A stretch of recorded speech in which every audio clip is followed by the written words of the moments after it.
Hello everyone, Ancient Gold here, and welcome back to Let's Play Shantae, Risky's Revenge. Last time we finished up the first dungeon, and they didn't really give us a clue about where to go next, so we'll figure that out now. We do know that we can ask Sky, Bolo, and Mimic about where we can go next, so... Plus we've explored all the major areas over here that aren't just secret areas, so it's kind of an instinct to go back to Scuttletown, I would say. I will show you one secret right over here. It's nothing that you couldn't find on your own, so it's just something that'll be helpful to have.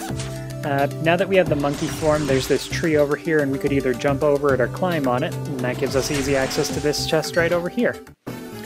There are some other secrets in the forest, and there's even some that I could reach right now, but I'm going to come back to it later when I can reach them all. And that'll be in the secret videos, so that if you want to explore on your own, you don't have to look at spoilers for that. So one other thing that will make our journey a little bit quicker. You remember that column with the squid statue on top of it that we saw just outside of Scuttletown? Well, over here there's another one that's like it. And the way these things work is that they can teleport you between each other. There's always one that's awake and one that's sleeping, and you have to find the one that's sleeping and wake him up. Once you do that, you can just warp between them. In the first game there were warp squids, which could teach you spells to teleport between different towns. So this is kind of the same concept. I don't know why they chose squids for this. It's just one of the many odd choices that they made here. It might explain why the Squid Baron was able to teleport when we fought him. Here's a treasure that we can get at now that we've got the monkey form. And this is a heart holder. These are like the heart containers from Legend of Zelda. You don't get these after each dungeon, but there is one for every transformation that you can get. So there's 3 of each altogether. And if I try to go the other way, and just like try to dash ahead right away, this guy over here blocks me. I think he's one of the town guards. He says that you need to go and see the mayor. So while we're right here, let's go ahead and talk to Sky, Bolo, and Mimic and just see what tips they have to offer.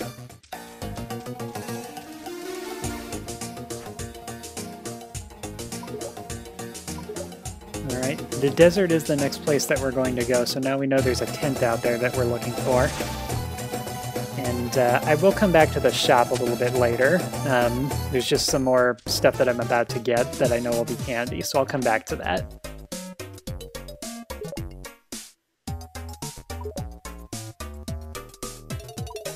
Yeah, we saw that locked door before, so that's kind of a hint that we might get the key soon.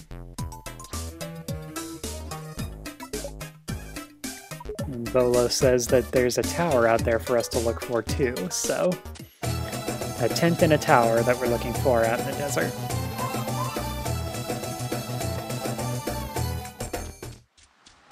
So, way back here, back by Shantae's house, we had a chest that we weren't able to reach before, but we can get there with the monkey dance now.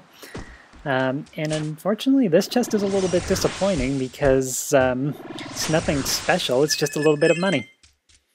But this is the way out to the mayor's house. So, Polyp Bay. This is a little platforming area that's... oops.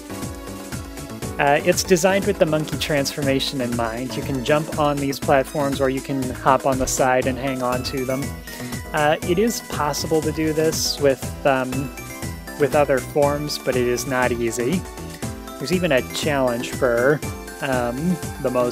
one of the more difficult to use transformations. So I'm not going to do that. I could go in that cave, but I can't get what's in there just now, so I'm just going to leave that one. This place is definitely easier on the iPhone version. Tricky platforming challenges do not lend themselves well to this kind of a controller.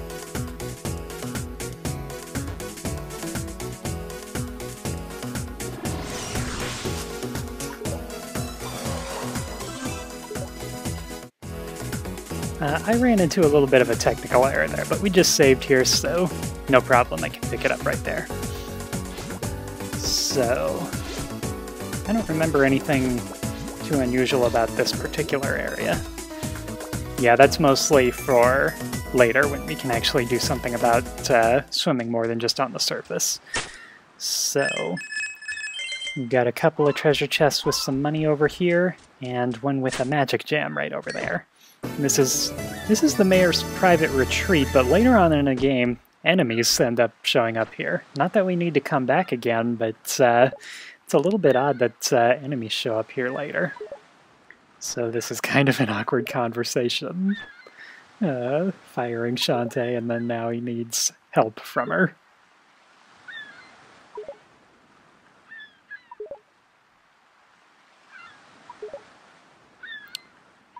This is actually something kind of interesting going on here, not just to the story of this game, but they're setting up a scenario that they don't quite end up finishing.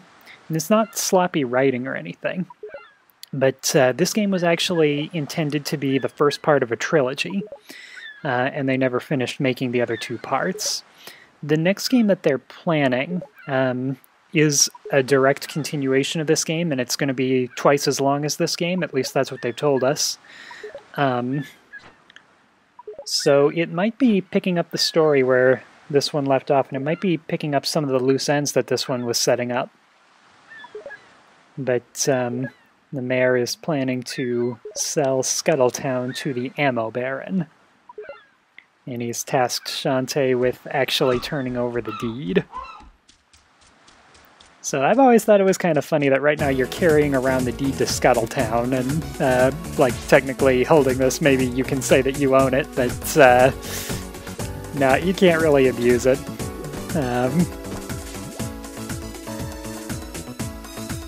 Let's just save right here in case I have any more technical errors going on.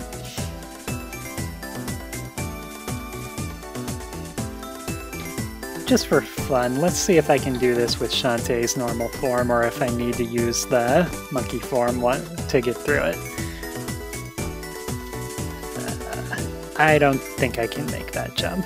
I would have to get right on top of that thing, and I'm not sure Shantae jumps high enough. Dang it! I guess we're going through as the monkey after all.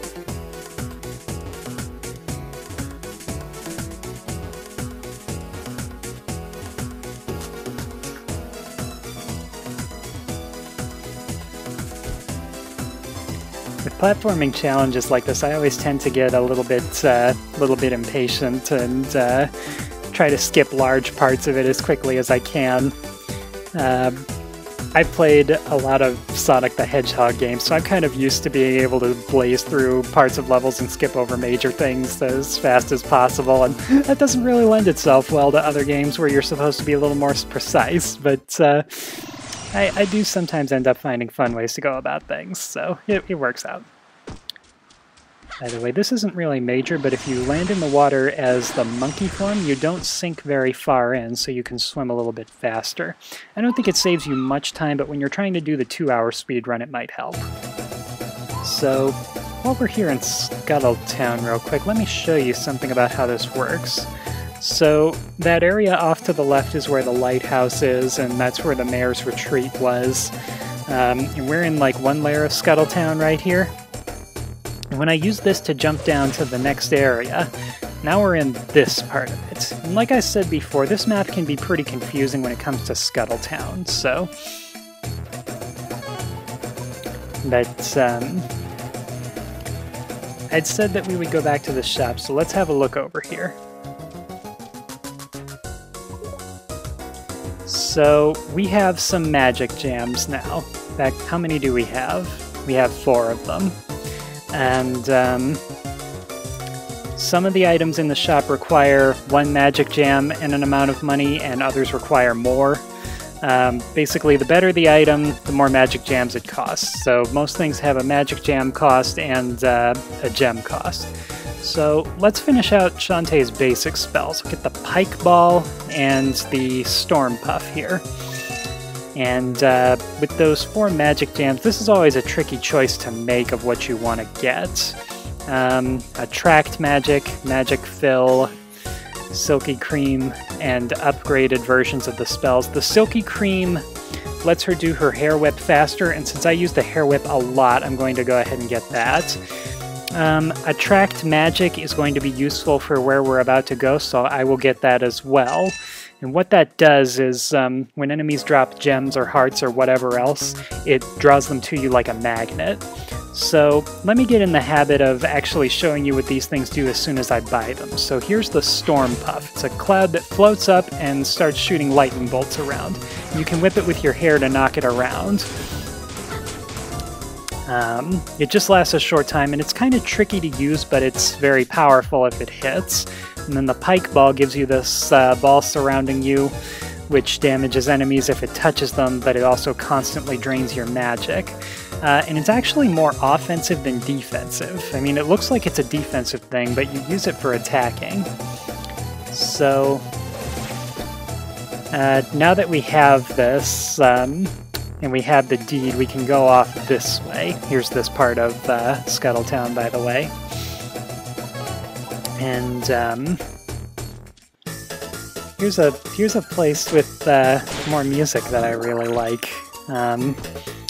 I've played through this game many, many times, and I never get tired of the soundtrack. It's just a lot of fun. But we could have come this way at the beginning of the game if we wanted to. Like Bolo said, go east, but we could have gone west and explored if we wanted to. But we won't be able to get that far, as you'll see in just a second here. There's a wall there that you need the monkey to climb.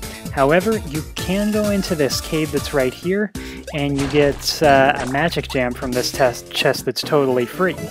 So if you're willing to take things a little bit slower than I am, when you start this game, you could get a magic jam right away and get some nice power up with it. But you have to get up a little bit of money to do that first. I know that this episode might be running a little bit long, and I apologize for that, but I know where I want to stop, and it's not that much farther, so just a few more minutes and we'll be set up nicely for the next area. So here's the desert.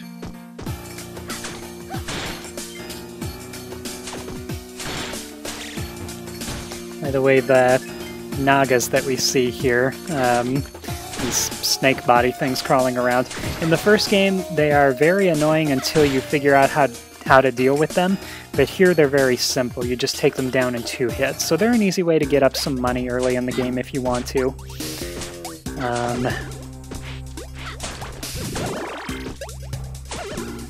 This cave is kind of straightforward. That area down there is actually a shortcut later on, mostly for coming back this way rather than going that way, so nothing major about that. These archers, we'll see more of them in a minute. I'll try to avoid them for now.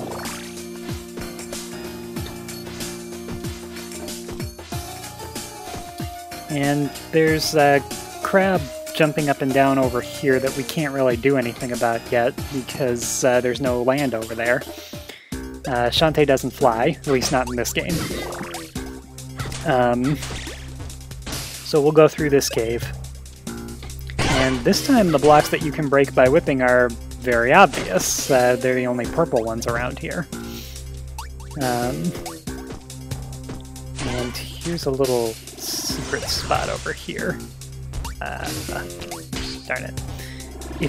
If you've ever played Kirby and you've seen those little enemies that you can't eat, and when you try to eat them they come to life and come for you, that's what those little purple things are very similar to, and they're just as annoying.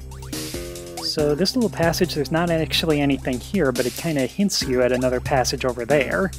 And I don't mind showing you that one when I get a chance to.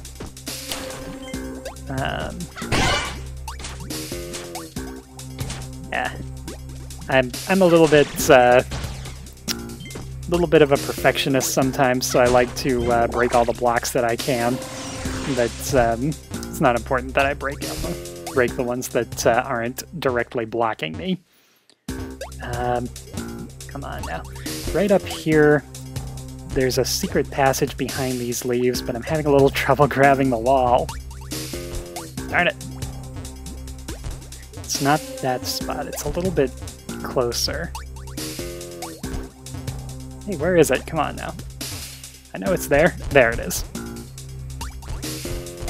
And this is just a little bit of money is all. You can already see things are flying to me like that. And what's in here? Trying to remember my way around, and yeah, I think this is where I need to go.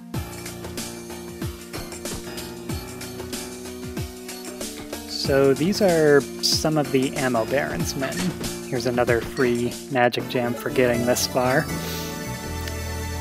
And here's the tent that Sky was telling us about. And the Ammo Baron seems to be not quite all there, as far as I can tell. He's already talking about wanting to run Scuttletown. He's definitely a militaristic kind of a guy. And I really don't want to give him the deed, but I have no choice.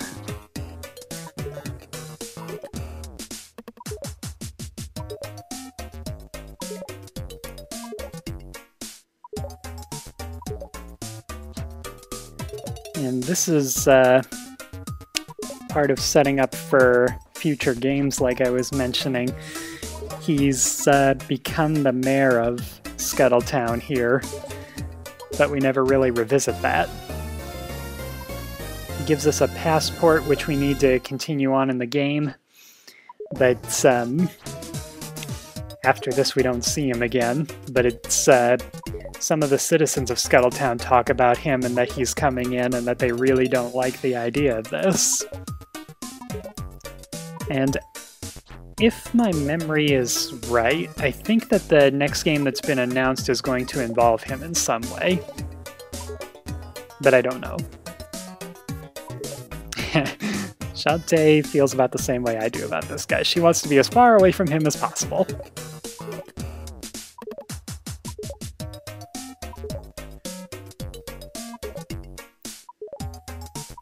And here's our hint about the battle tower, which we'll be going to soon.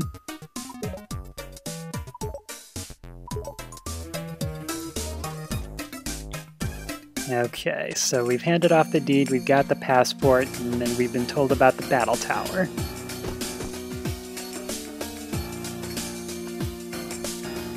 So we need to get back into this cave.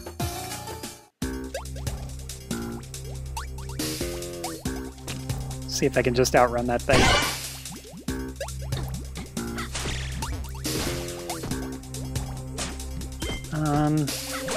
I think that's money that's over there, so let's have a quick look.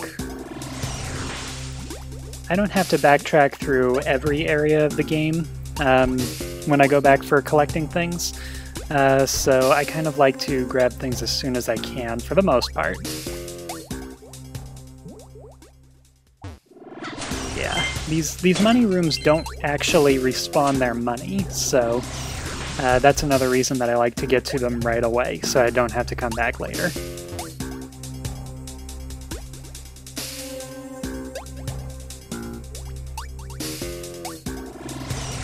Alright.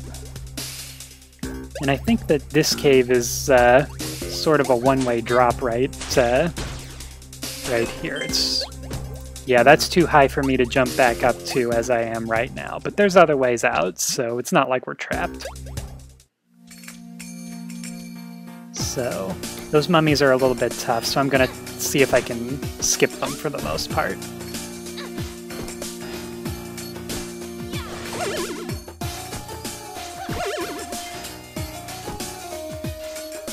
Again, I apologize that this is going on a little bit longer than the last episodes. But I think that we're... Yep, right here. This is where I wanted to get to. So, we're all set up for the next challenge that's ahead. It's one screen away, so next time we'll take a look at the battle tower that the Ammo Baron was telling us about. See you there.